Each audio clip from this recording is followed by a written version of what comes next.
There's a fish right there. Yeah, and buying rotel and stuff. There's a fish right there. There we go. Yeah, we're doing something a little bit different today. We're actually fishing some irrigation lakes, and we probably might fish 2 or 3 of them on a buddy of mine's pecan ranch. You know, I'm into pecan farming. I do a lot of pecans, and my mentor in that has been my old buddy Basil Savage, and I'm fishing with Basil's grandson today. They call him Third Base because he is Basil the Third. Now, he's a great baseball player when he was in high school, and in fact, his high school team just won, and his little brother was won the state championship just this week for the 2nd time in a row, and I don't know how many state championships Silo's won, but it's been a lot. I know they've won the last 2 for a fact. But we're fishing these irrigation lakes, and this lake is down kind of low because it's been a lot of water pumped out here.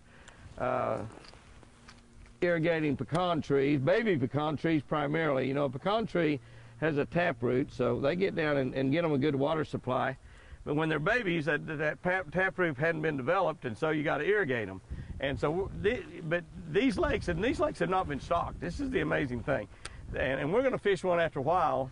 It's only a couple years old and has not been stocked. Now, it has water run in it from some of the other lakes, so we're going to see what happens. But if you have water, you have bass. Just remember that. If you have water, you have bass. It can be muddy, it can be dirty, it can be polluted. These critters will live in it. That's a nice, healthy bass right there, BW. It is.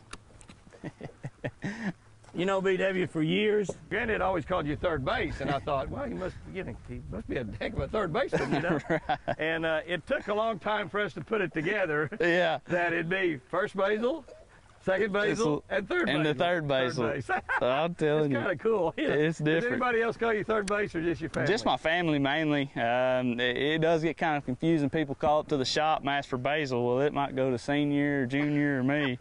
So, but we try to get it halfway figured out. That was probably something your granddad started, wasn't it? Oh, yeah. I figured that would be something with the way he thinks in his mind. I figured he had to have started at third base. Yeah, he kind of started that. Did you play third base? Yeah, I did. Well, that's good. Well, I played first base though in t-ball. So yeah. Some little kid catch the ball, will throw it to third base.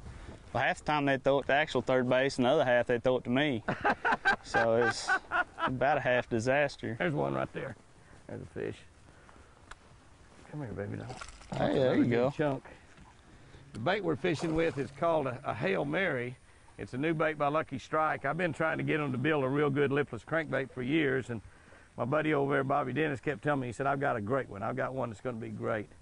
And we finally got it, and I've got one of the prototypes, and this is the first time we've really had a chance to use it, but that's a pretty good start. You can look at that bait, see the way it's built. We'll talk about it a little bit more. That's a good fish right there, too. We got a tough condition. We'll talk about this day a little bit later, but it's kind of a tough condition day. But you can see this bait right here, because it's a lipless crankbait, and it's got a big fat head, a big bull head on it, and it's got a big weight in there. It's got one weight, and that's all. And so it's a one-knocker bait, a real heavy thud. This is a 3/4, and they make them in 3/4 and a half and a quarter, and they're the same size, but just the rattle or the weight is a different size. So it's really a great concept, and it's just an incredibly beautiful bait. It's a RC bait, Ricky Clun bait, and it's just absolutely incredible. And so far, paying off. You're not too impressed with it yet, are you? No. Really? I know they'll bite that one that you have on, because you got him? Yeah. Yeah, you got him. I done thrown my rod in the lake, and BW's back there catching fish. Back there catching fish. Maybe I ought to throw it in more often. Maybe. That's funny. That's funny right there. I don't know if I hit something behind me or what. I don't know. I hit my locator or something, but doggone it. Woo. My rod, at least I didn't lose it. It floated. You get that bait in your hands, I know how to take it out. I have a painless technique to be able to take it out. Do you? Yeah, I just soon not do it, but I can. Yeah, well, that's good. You want to be able to get them out of the fish, and when they come out of the fish, you don't want to put them in your hands. Yeah. You just winding that bait, wasn't you? Steady winding when you hit? Yeah. Yeah, those I've had hit. That's where they hit. I'm glad the rod didn't go out there 20 or 30 feet. Unless it didn't go very far, I caught it. Ooh, there's one. That's a good fish there. That's a good fish right there. I think that one might have been one we're fishing for, Basil. There we go. Yeah, he's not very big. Yeah. Same size we've been catching. Yeah. You see the way the fish was pulling? Pulling. But he wasn't fighting real hard. Yeah. But boy, was he pulling. Golly. I mean, he was pulling like a banshee, just heavy. I thought when I first saw him down there in the water, I thought, well, maybe he's hooked in the side or something, but no, he's hooked in the mouth. You notice that most of the time the head of the bait will be in the mouth. These bass, when they hit a bait like this Hail Mary, it's a nice fish, but I was expecting something about 3 times that big. When they hit something like this Hail Mary, they strike it by the head. They're killers. They don't really come up there and grab a hold of the tail end of that bait very often. It'll happen occasionally, but they usually come up and they'll hit the head just like that. So this is your most important hook right there. And sometimes, you know, people put a little smaller hook on the back, keep the bait from getting hung up quite so much. But your front hook, that's your most important hook. It needs to be your big one. All right. Well, I would have sworn that was a big giant Me fish. too. He's pulling that boat around. He was pulling kind of funny. He was just like, got him? Yep. So far, we're all catching about the same size. We'll catch a big one or two. Yeah. And nothing wrong with that size right there. See, he's on that front hook. You know, I was talking about a minute ago. Right. On that front hook. I did not get Oh, I lost one. This area where this wind's coming in might be a little bit better too. You know, we got the wind coming into the bank. Mm-hmm. Yeah, he's not as bad of a fish. There's a fish. Come here, baby doll. There you go. That feels pretty decent. We're fixing to find out. Oh yeah, nice fish. Nice fish. Good fish right there. I thought there was another one with him, but he's got some weeds and stuff with him. Oh, baby doll, come in this boat with me. Yeah. We have changed. The water temperature warmed up a little bit. We got our jackets off. We changed to one of the bigger irrigation lakes that they've got here. They've got here at Savage's Pecan Farm. Still using that Hail Mary. That's a good fish right there. That's a good fish.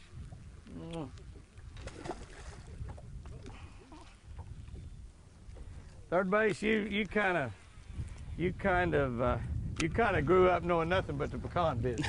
Yeah, that's your dad did too, to be honest with it. Yeah. You know, and got him. Got something. My little bait will catch it almost every cast. It must be school. Ooh, nice one. Big old long fish right there. Big old long fish. Oh, It looked like almost like a striper or something. It's a bass. It's a big long bass. Big long bass. It was real pale looking, you know. Yeah. Kind of really. That's about the best one we got. Yeah. Yeah, that's a good fish. Yeah, it was like kind of real white looking when I saw it in the water. It looked like a striper. I knew it wasn't because it jumped 2 foot in the air. And stripers don't do that. You got a fish. Oh yeah.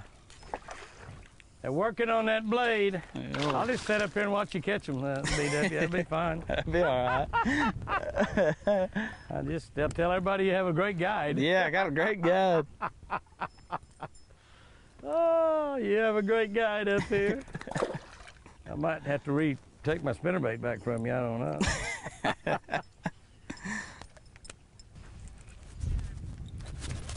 Got him? Yep. I believe they're biting the spinnerbait pretty good. Old Jimmy Houston spinnerbait back there. That's not Jimmy Houston throwing. Kind of thinks he is. He acting like he is right now. Oh, me. You're doing good there, third base. Thank you. Third base, you're doing just fine. What about swallowed that one? Working on that spinnerbait. Spinnerbait bass.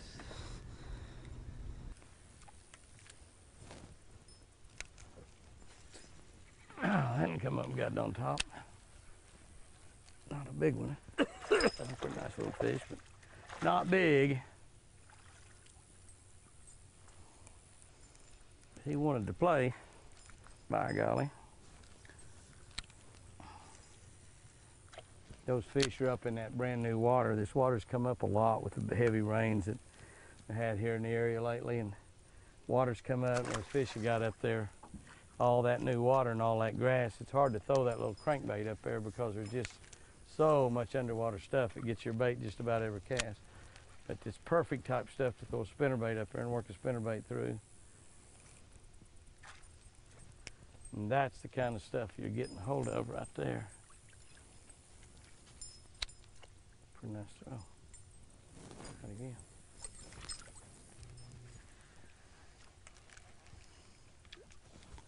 Ooh, that was pretty. That was pretty.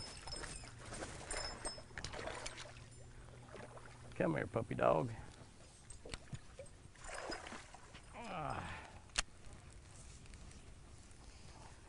I think maybe that the ones you were catching there a minute ago are bigger than the ones I'm catching. Yeah. Well, you got one right there. How big's that one? About the same size. I slowed your bite down and I brought the size down for you. That's Gee, thanks, Jimmy. Yeah, thank you. Ah! There's one. A little bit better, maybe. Come here, baby doll. And we're catching quite a few fish today, but remember, we're fishing a place that has never been stocked. They simply built this lake. You know, Chris's mama has always said, back when we lost our lake back in 2015, and she asked us if we was gonna, oh, you lost that one, didn't you? Mm-hmm. Her mama asked if we were gonna build it back, and we said, yeah, we're gonna build the dam back, and she said, well, good. She said, it won't be but a couple years and it'll be good fishing again. And I said, well, Grandma, we're gonna be putting little fish in that's this big, so it'll take more than a couple years for them to grow up and be big. And she told me, she said, you don't need to put any fish in there. If you just build it, and she said, the fish will come. kind of like a Bass Pro Shop store, you know, you build it, the people will come. There's a fish. Yep. Boy, he was way out here. Pretty nice fish. Yeah. I mean, he was way out here. Well, you look at where that Hail Mary is. It is Gone City. We ought to name that bait Gone City, because that one's Gone City. He's got it. Ooh, catches catfish too. Look at that catfish. You got a problem now, pal. Yeah, I do. I'm gonna let you have the needle nose as soon as I get through with them. That'll work. As soon as I get this critter turned loose. That's a nice fish. Nothing wrong with that fish. That one you got might have been trying to eat the one I got. Look at that catfish. Woo! A Hail Mary catfish bait. They think it's a big old shad. It'll catch about anything it swims. Yep, they think it's a shad. That's pretty. You can just get a hold of that hook with those. Get a hold of that hook with those needle nose. You should be able to turn it out. They're hard. Well, I had thought I'd caught a monster. You thought you had a big bass there, didn't you? Ooh. Come here, baby doll. Come here, sugar bear. There's another fish with that one for sure. Bring your bait through there. Bring your bait through there. Bring your bait through there. Yeah, you got him. Woo, was that cool or what? Was that cool or what? Oh, that's a nice one. Foul hooked him, but that's a nice fish right there. I mean, a nice fish. He foul hooked him? Yeah. Well, he just struck at it. I mean, he just come at it like a rocket. I mean, came at it like a rocket. Yeah. That was fun. Look at that. That's a nice fish right there, too. That's a good fish.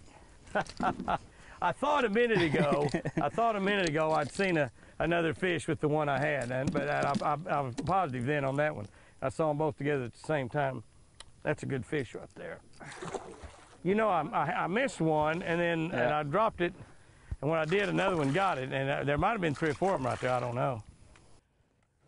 One of the great questions that BW asked me today was, what happens when you have cold fronts come in and you have like the coldest day? We had the coldest morning we've seen that we've seen all year, since like January or February. And what do you do when that happens and the skies get real clear and high pressure is dominating the fish? What do you do? What do the fish do? Well, let me tell you, the biggest thing that happens is the strike zone of that fish gets smaller.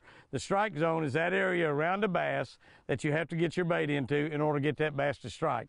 Now, sometimes the strike zone is real big. We've all seen situations in the springtime when you throw a spinnerbait out there and you start winding across the top of the water. You see a big old wake coming from 15 or 20 feet away. That's a big strike zone there, 15 or 20 feet. Other times strike zone can get very, very, very, very small. So if your bait just misses it by an inch or two, you don't get a bite. This is exactly what happens when you have a cold front. The strike zone of the bass gets smaller. Now, if you remember that one thing, it's going to help you catch them during cold weather. You have to get your bait in very tiny strike zone type areas. The other thing is that complicates it is they'll normally take that strike zone and they'll put it in a more difficult place for you to get your bass in. In other words, if they're under, let's say, a boat dock, before a cold front comes through, they might be right on the edge of the boat dock, very easy to get your bait to. After a cold front, their strike zone gets small, and they may move way back underneath the boat dock. So the only way you can get them is maybe to skip a bait up in there to get it. The key is what you have to do is you have to fish the area that you're fishing a whole lot harder. Make many more casts into a spot than you would normally make. Generally need to slow down, fish a little bit slower, and make very precise casts, because if a bass has got a strike zone that small, you might have to make several casts to get into that area, but it'll work every time.